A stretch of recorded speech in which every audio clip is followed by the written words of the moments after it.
రండి. రాజా, మా నాన్నగారు. నమస్తే సార్.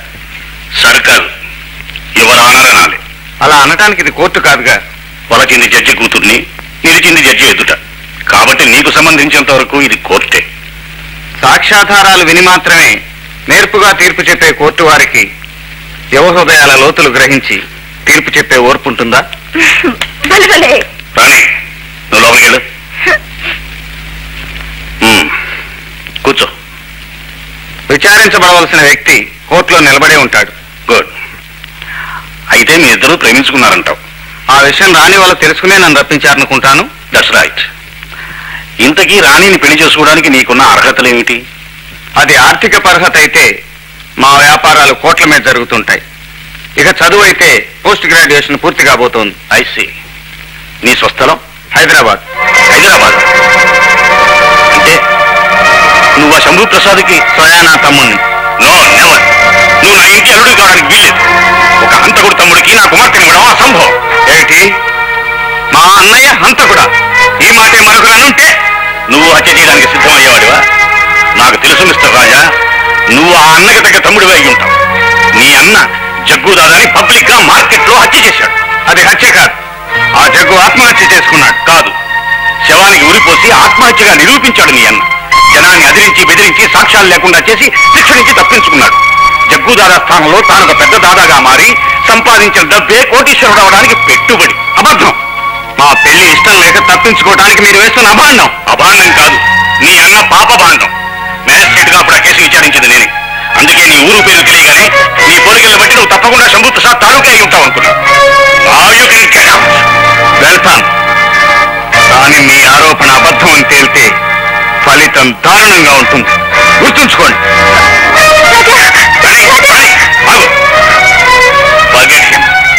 అతని మీద భ్రమ పెంచుకోకముందే అతని కుటుంబ చరిత్ర నువ్వు తెలుసుకుని ఉండాల్సింది. కమాన్, గో ఇన్సైడ్. పో, లోపలికి వెళ్ళు. రామయ్య, రామయ్య, చిన్నబాబు, రా బాబు. నీ స్వాగతాలు నాకు అనవసరం. నీ యజమాని పిలువు. నిజమేటో తేలిపోవాలి. తమ్ముడు, ఏమిటి ఏదో తేలిపోవాలంటున్నావు? నీ గత చరిత్ర, ఆ గతం మీదే నా భవిష్యత్తు ఆధారపడి ఉంది. చెప్పు, ఆ జగ్గుదాదాని నువ్వు చంపావా, వాడే ఆత్మహత్య చేసుకున్నాడా? ఇప్పుడు ఎందుకు ఈ ప్రశ్న? ప్రశ్నకు ప్రశ్న సమాధానం కాదు. జగ్గుని నేను కావాలని చంపలేదు. వాడే కయ్యానికి కాలు దువ్వి నా చేతిలో చచ్చాడు. అంటే నువ్వు హంతకుడివి. దాదా అవ్వటం కోసం జగ్గును చంపావన్నమాట. అబద్ధం. ఏదబద్ధం? నువ్వు దాదా అవ్వటమా? కిరాయి డబ్బుల కోసం అడ్డమైన పనులు చేయటమా? ఆ దుష్టార్జితంతో మమ్మల్ని పోషించటమా? ఏదబద్ధం? ఆ పాపపు డబ్బుతో లక్ష్మీరంగా మిల్లులు, కంపెనీలు స్థాపించి అమ్మా నాన్న పేర్లు కూడా అపవిత్రం చేశావు. రాజా, నువ్వు మనిషివి కాదు, రాక్షసుడివి. పచ్చి నెత్తులు తాగే కథాయివాడి. చిన్నబాబు, ఏం మాట్లాడి? ఎందరి కన్నీళ్ళు తుడిచే ఈ కరుణామయుడు రాక్షసుడా? తల్లి తండ్రి తానే అయ్యి నిన్ను పెంచినందుకు నువ్వు ఇచ్చే దూరం ఇదా? ఏమిటా విశ్వాసమైన మాటలు? నోర్మై, నువ్వెవడుగా మధ్య? యజమాని కోసం మరిగే కుక్కవి. ఏం కూర్చోవరా? రామయ్య ఇంటికి పెద్ద దిక్కురా. నిన్ను ఆవేశపడకండి. చిన్నవాడు అతను తొందరపడితే పెద్దవాళ్ళు మీరు తొందరపడతారా? పెద్దవాడిని కనుక నేను చిన్నప్పటి నుంచి వాడికి ఏ కష్టం రాకుండా పెంచాను.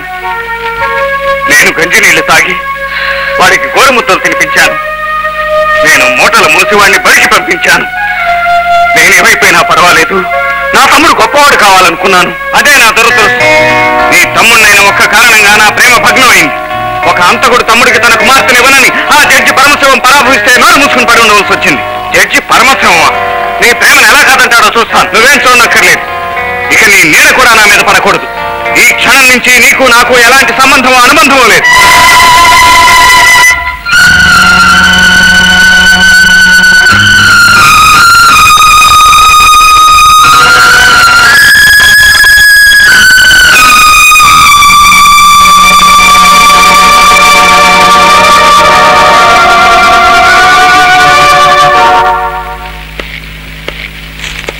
ఎవరు?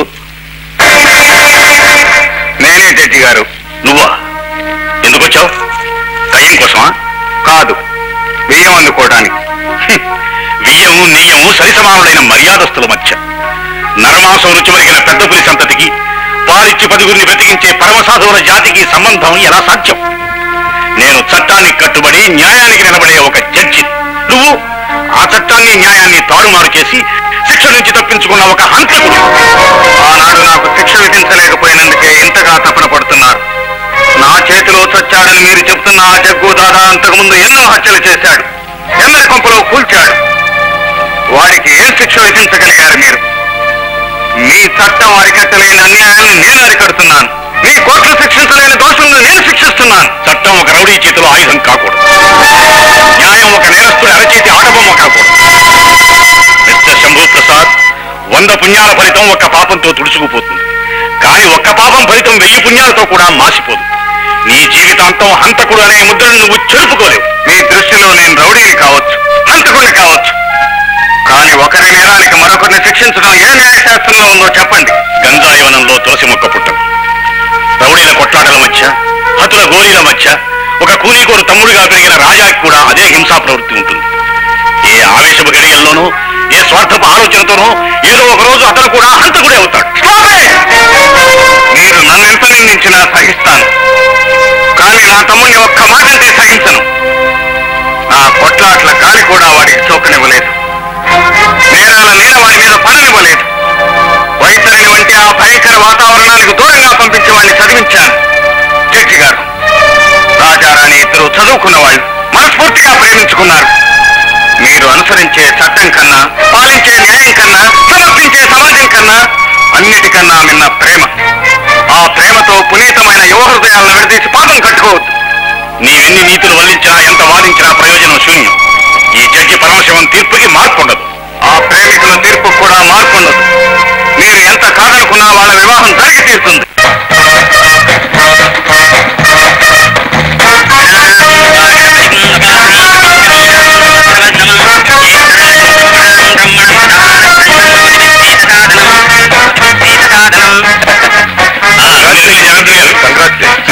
ఏమిటి సడన్గా పెట్టేశారు?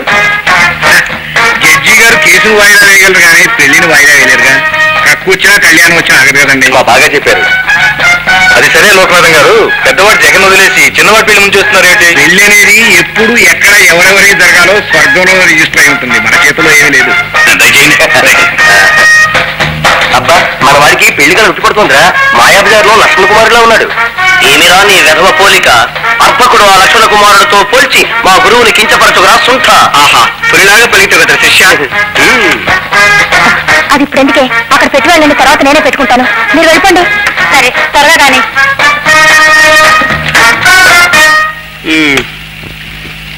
అయ్యా, 9 అన్నారు, 10 అయింది, 11 అయింది. అసలు ఆ పెళ్లి కూతురు వస్తుందంటారా?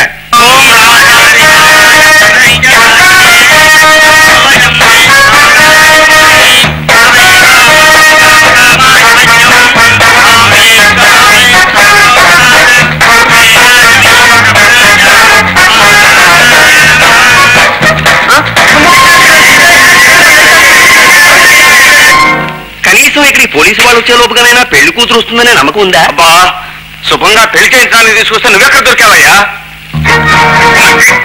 మీ మేలు ఈ జన్మలో మర్చిపోలేను. మీరు ఈ ప్లాన్ వేసుండకపోతే నా బ్రతికేమైపోయేది. సరే, నేను నీకు సాయపడినట్లు గాని, వీళ్ళు నా మనుషులు అన్నట్లు గాని రాజాకి ఎట్టి పరిస్థితుల్లోనూ తెలియకూడదు. ఇదంతా నీ ప్లాన్ అన్నట్టుగానే ప్రవర్తించు. అలాగే. పదండి.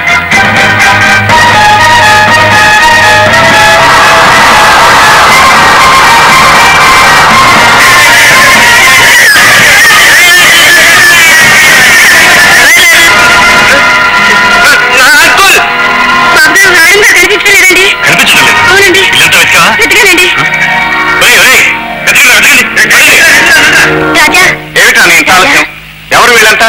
వీళ్ళే. నేను తప్పించుకోవడానికి సాయపడింది. అలాగా, త్వరగా ముహూర్తానికి టైం అవుతుంది. అంతా వెతికాం, ఎక్కడ కనిపించలేదు. ఎంతకు తెగించింది? కొంప తీసావు కదా పరమశివం, 10 మంది పరువు తీసావు. మన పరువు ఒకటి తీస్తే పోయేది కానన్నా. పాపం తన పరువు ఏమవుతుందో జడ్జి గారిని ఆలోచించుకోండి. ఇంకా ఏం ఆలోచిస్తారా? కూతురు లేచిపోతే ఏమైనా సరే, నాకు నా రాణి కావాలి. నా రాణి నా ఉడ్బి. ఊరు మీద పిల్లసన్నచ్చి దేశంలో ఆడపిల్ల కరువైనట్టు కాకులు అడుగును. ఒంటి మీద గుడ్డ కూడా కాపాడుకోలేకపోయా.